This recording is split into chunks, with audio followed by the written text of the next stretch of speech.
Okay, hello everyone.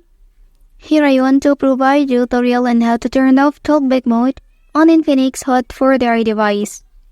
Well, knowing how to turn off Talkback mode can be helpful if you accidentally activate it or if you encounter someone who needs assistance with their device. It's a valuable skill to have for troubleshooting and accessibility support. So let's go to the tutorial. Okay, first thing first, swipe up the screen by 2 fingers and here enter your passcode. Well, so now find settings and tap on the option. So double tap to activate. Okay, on to the next part. Swipe up the page using your 2 fingers. After that, find special function and then double tap to open it.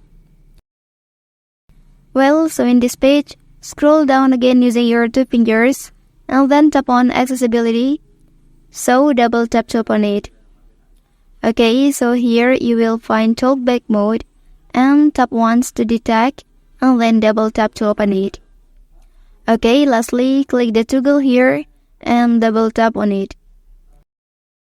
So now tap stop option and double tap to use the function. Okay, that's the tutorial on how to turn off Talkback mode on Infinix Hot 4 device. If you are helped by this video, don't forget to like and subscribe to get other information from this channel. Thank you.